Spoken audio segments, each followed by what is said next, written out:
ನಿಮ್ಮ ಬಿಸ್ನೆಸ್ ಯಾವುದೇ ಇರಲಿ ಅದನ್ನು ಪ್ರಚಾರ ಮಾಡಬೇಕಾದ್ರೆ ಸುಮನ್ ಟಿವಿಯಿಂದಲೇ ಸಾಧ್ಯ. ಕೂಡಲೇ ಸಂಪರ್ಕಿಸಿ.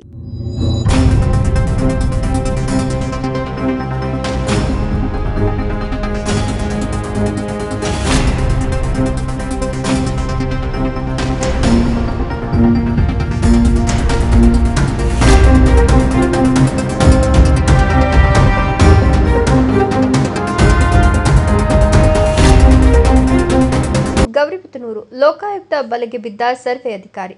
ಗೌರಿಬಿದನೂರು ತಾಲೂಕಿನ ಹೊಸೂರು ಹೋಬಳಿಯ ಹಳೆ ಉಪ್ಪಾರಹಳ್ಳಿ ಗ್ರಾಮದ ಮುದ್ದುಗಂಗಮ್ಮ ಅನ್ನೋರು ಮುಕ್ಕಾಲು ಸೈಟು ಅಳತೆ ಮಾಡಲು ಸರ್ವೆಗೆ ಅರ್ಜಿ ಹಾಕಿದ್ದು, ಅದರಂತೆ ಭೂಮಾಪನ ಇಲಾಖೆಯ ಸರ್ವೆ ಅಧಿಕಾರಿ ಹರೀಶ್ ರೆಡ್ಡಿ ಮತ್ತು ಸಹಾಯಕ ರಾಜು ಅನ್ನೋರು ಅಳತೆ ಮಾಡಲು 23,000ಕ್ಕೆ ಬೇಡಿಕೆ ಇಟ್ಟಿದ್ದು, ಅದರಂತೆ ಮುಂಗಡ ಹಣ 3,000 ಹಣ ಪಡೆದಿದ್ದು, 20,000 ಹಣ ಪಡೆಯುವಾಗ ಲೋಕಾಯುಕ್ತ ಅಧಿಕಾರಿಗಳು ದಾಳಿ ನಡೆಸಿ ನಗರದ ಮಧುಗಿರಿ ರಸ್ತೆಯ ನಂದಿನಿ ಹಾಲಿನ ಕೇಂದ್ರದ ಬಳಿ ಲಂಚ ಪಡೆಯುವ ವೇಳೆ ರೆಡ್ ಹ್ಯಾಂಡ್ ಆಗಿ ಸಿಕ್ಕಿಬಿದ್ದ ಸರ್ವೇಯರ್ ರೆಡ್ಡಿ ಮತ್ತು ಸಹಾಯಕ ರಾಜು.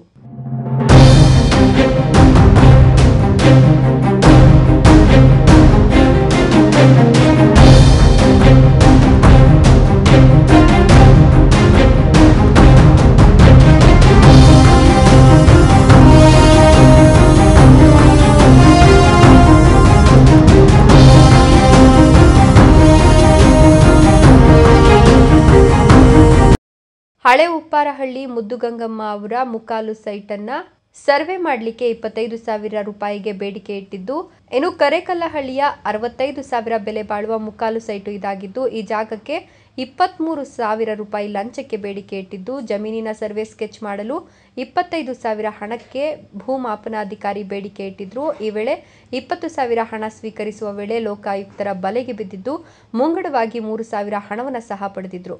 ಇನ್ನು ಚಿಕ್ಕಬಳ್ಳಾಪುರ ಲೋಕಾಯುಕ್ತ ಪೊಲೀಸ್ ಅವರು ಆರೋಪಿಗಳಾದ ಹರೀಶ್ ರೆಡ್ಡಿ ಮತ್ತು ರಾಜ್ಯವನ್ನು ಬಂಧಿಸಿ ಪ್ರಕರಣ ದಾಖಲಿಸಿಕೊಂಡಿದ್ದಾರೆ.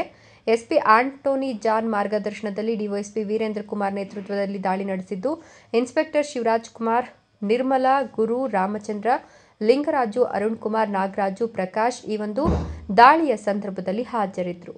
ಸ್ವಾಗತ. ಗೌರಿಬಿದನೂರು, ಸುಮನ್ ಟಿವಿ.